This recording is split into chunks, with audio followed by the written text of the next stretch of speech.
طرقت باب الرجاء والناس قد رقدوا وبت أشكو إلى مولاي ما أجد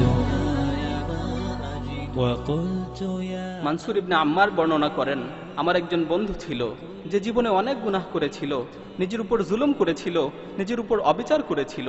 অতঃপর সে আল্লাহ তাআলার কাছে তাওবা করে। তাওবা করার পর থেকে আমি তাকে দেখতাম সে অনেক ইবাদত করত, অনেক নামাজ পড়ত, অনেক রোজা রাখত, অনেক তাহাজ্জুদ পড়ত। হঠাৎ করে একদিন তাকে খুঁজে পাচ্ছিলাম না। আমি তার খোঁজে তার বাড়িতে গেলাম। আমি দরজায় গিয়ে আওয়াজ দিলাম, ভিতর থেকে তার মেয়ে বের হয়ে আসলো। আমাকে জিজ্ঞেস করলো, কাকে খুঁজছেন? তখন আমি বললাম, তোমার আব্বুকে যে বলো অমুক এসেছে। অতঃপর আমাকে ভিতরে আসতে বলা হলো। আমি ভিতরে প্রবেশ করলাম। আমি দেখলাম সে বাড়ির মাঝখানে শুয়ে আছে। তার চেহারা বিকৃত হয়ে গেছে, তার চোখগুলো বড় বড় হয়ে গেছে। তখন আমি তার এই অবস্থা দেখে বললাম, হে আমার ভাই, আমার ভয় হচ্ছে। হে আমার ভাই, তোমার এই অবস্থা দেখে আমার ভয় হচ্ছে। তুমি বেশি বেশি করে লা ইলাহা ইল্লাল্লাহ বলতে থাকো। এ কথা শুনে সে অনেক কষ্ট করে আমার দিকে তাকালো, অতঃপর বেহুশ হয়ে গেল। যখন তার হুঁশ ফিরে আসলো, আমি তাকে দ্বিতীয়বার আবারও বললাম, হে ভাই, বেশি বেশি করে লা ইলাহা ইল্লাল্লাহ বলতে থাকো। সে আবারও বেহুশ হয়ে গেল। যখন তার হুঁশ ফিরে আসলো, আমি তৃতীয়বার আবারও বললাম, হে ভাই, বেশি বেশি করে লা ইলাহা ইল্লাল্লাহ বলতে থাকো। সে চোখ খুলল, আমার দিকে কিছুক্ষণ তাকিয়ে রইল, চোখের পানি ছেড়ে দিয়ে বলল, হে ভাই মানসুর, আমার মাঝে আর এই কালেমার মাঝে প্রাচীর তৈরি করে দেয়া হয়েছে। আমি ইচ্ছা করলেও এই কালেমা পাঠ করতে পারছি না। তখন আমি বলে উঠলাম, লা হাওলা ওয়ালা কুওয়াতা ইল্লা বিল্লাহ। আমি তাকে বললাম, তুমি যে এত নামাজ পড়তে, এত ইবাদত করতে, এত আমল করতে, এত তাহাজ্জুদ পড়তে, এগুলোর কি হলো? তখন সে বলল, তুমি যে আমাকে ইবাদত করতে দেখতে, আমি এর কোনো কিছুই আল্লাহর জন্য করতাম না। আমি আমার সকল ইবাদত, আমি আমার সকল আমল, এগুলো মানুষদের দেখানোর জন্য করতাম। আর আমার তাওবা ছিল মিথ্যা তাওবা। আমি মানুষদের দেখানোর জন্য তাওবা করেছিলাম। আমি মূলত বাহ্যিকভাবে মানুষদের দেখানোর জন্য ইবাদত করতাম। কিন্তু আমি যখন একাকী থাকতাম, আমি আমার ঘরের দরজা বন্ধ করে দিয়ে মদ পান করতাম। আমি নির্জন মুহূর্তে বিভিন্ন ধরনের গুনায় লিপ্ত হতাম। আমার মনে আছে, একবার আমি খুব গুরুতর অসুস্থ হয়ে গিয়েছিলাম। আমার ধারণা হচ্ছিল আমি আর বাঁচব না। তখন আমি আমার পরিবারের লোকজনকে বললাম, আমাকে ধরে বাড়ির মাঝখানে নিয়ে আসো এবং আমার নিকট একটি কোরআন শরীফ নিয়ে আসো। অতঃপর তারা আমাকে ধরে বাড়ির মাঝখানে নিয়ে গেল এবং আমার নিকট কোরআন শরীফ নিয়ে আসলো। আমি কোরআনকে খুলে পড়তে লাগলাম এবং আসমানের দিকে তাকিয়ে বলতে লাগলাম, হে পরম দয়ালু আল্লাহ, হে পরম দয়ালু আল্লাহ, এই কোরআনের মাধ্যমে তুমি আমাকে সুস্থতা দান করো। আমি তোমার সাথে ওয়াদা করছি, আমি তোমার সাথে প্রতিজ্ঞাবদ্ধ হচ্ছি, আমি আর কোনোদিন গুনাহ করব না, আমি আর কোনোদিন গুনার দিকে পা বাড়াবো না। আল্লাহ তাআলা আমাকে সুস্থতা দান করলেন। যখন আমি সুস্থ হলাম, তখন আমি আগের মতোই আবারও গুনায় লিপ্ত হলাম। প্রতিনিয়ত গুনাহ করতে থাকলাম। আল্লাহর সাথে কৃত ওয়াদার কথা একেবারেই ভুলে গেলাম। এভাবে গুনাহ করতে করতে বেশ কিছুদিন অতিবাহিত হয়ে গেল। এভাবে আল্লাহর নাফরমানি করতে করতে বেশ কিছুদিন অতিবাহিত হয়ে গেল। অতঃপর আমি দ্বিতীয়বার আবারও অসুস্থ হয়ে পড়লাম। আমি কঠিন রোগে আক্রান্ত হলাম। আমার আবারও মনে হচ্ছিল যে আমি আর বাঁচব না, আমি আর পৃথিবীতে থাকতে পারবো না। তখন আমি আমার পরিবারকে আবারও বললাম, তোমরা আমাকে উঠানে নিয়ে চলো, আমার কাছে কোরআন নিয়ে আসো। আমি প্রথমবারের মতো দ্বিতীয়বার আবারও প্রার্থনা করলাম।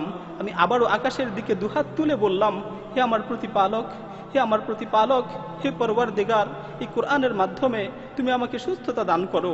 আল্লাহ তাআলা আমার ডাকে আবারও সাড়া দিলেন, আমাকে রোগ থেকে মুক্তি দিলেন। আমি আবারও অঙ্গীকার করলাম যে আমি আর কখনোই গুনাহ করব না, আমি আর কখনোই গুনার দিকে পা বাড়াবো না। কিন্তু দ্বিতীয়বারেও আমি আমার অঙ্গীকারের কথা আবারও ভুলে গেলাম। আমি আবারও গুনায় নিমজ্জিত হলাম। আমি আবারও গুনার সমুদ্রে হাবুডুবু খেতে লাগলাম। এভাবে বেশ কিছুদিন অতিবাহিত হয়ে গেল। এরপর আমি তৃতীয়বার আবারও অসুস্থ হয়ে পড়লাম, যা তুমি এখন দেখতে পাচ্ছ। অতঃপর আমি আমার স্ত্রীকে বললাম, আমাকে উঠানে নিয়ে চলো, আমার কাছে কোরআন নিয়ে আসো। তারা আমাকে উঠানে নিয়ে গেল, আমার কাছে কোরআন নিয়ে আসলো। অতঃপর এবার যখন আমি তিলাওয়াত করার জন্য কোরআনকে খুললাম, আমি দেখতে পেলাম কোরআনের সমস্ত পৃষ্ঠাগুলো সাদা হয়ে গেছে। পুরো কোরআনের মাঝে একটি অক্ষরও আমার চোখে পড়ল না। আমি বুঝতে পারলাম আসমান ও জমিনের অধিপতি আল্লাহ সুবহানাহু ওয়া তাআলা আমার উপর রাগান্বিত হয়েছেন। আসমান ও জমিনের অধিপতি আল্লাহ সুবহানাহু ওয়া তাআলা আমার উপর ক্রোধান্বিত হয়েছেন, কারণ আমি বহুবার তার সাথে ওয়াদা করেছি, বহুবার ওয়াদা ভঙ্গ করেছি, আমি বহুবার তার কাছে তাওবা করেছি, বহুবার তাওবা ভঙ্গ করেছি। তিনি আমাকে অনেকবার সুযোগ দিয়েছেন, কিন্তু আমি বারবার এই সুযোগের অপব্যবহার করেছি।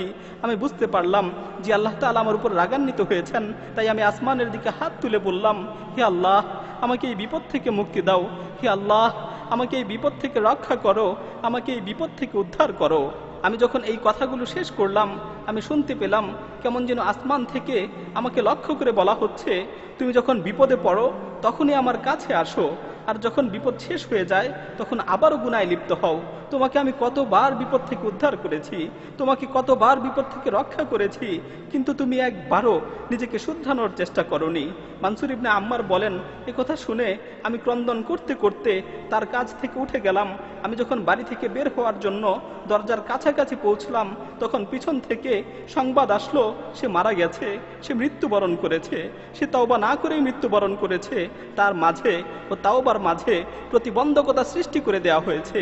প্রিয় ভাই ও বোনেরা, আল্লাহ তাআলা আমাদেরকে তাওবা করার সুযোগ দিয়েছেন।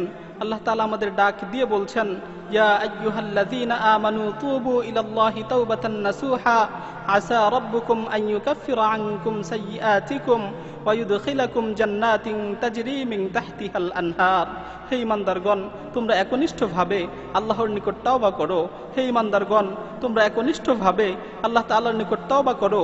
আল্লাহ তাআলা অবশ্যই তোমাদের গুনাহগুলোকে ক্ষমা করে দিবেন এবং তোমাদেরকে জান্নাতে প্রবেশ করাবেন, যার তলদেশ দিয়ে নহরসমূহ প্রবাহিত হয়। আল্লাহ তাআলা আমাদেরকে তাওবা করার সুযোগ দিয়েছেন, কিন্তু আমরা এই সুযোগকে অবমূল্যায়ন করছি। আল্লাহ তাআলা আমাদের তাওবা করার সুযোগ দিয়েছেন, কিন্তু আমরা এই সুযোগের অপব্যবহার করছি।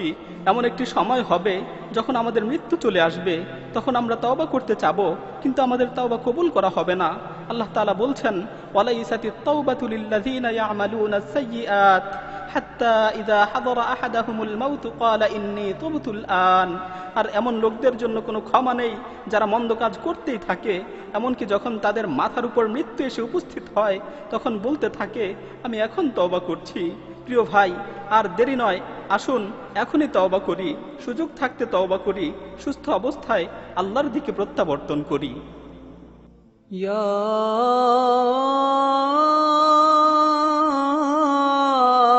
أيها الذين آمنوا يا أيها الذين آمنوا توبوا إلى الله توبة نصوحا عسى ربكم أن يكفر عنكم سيئاتكم ويدخلكم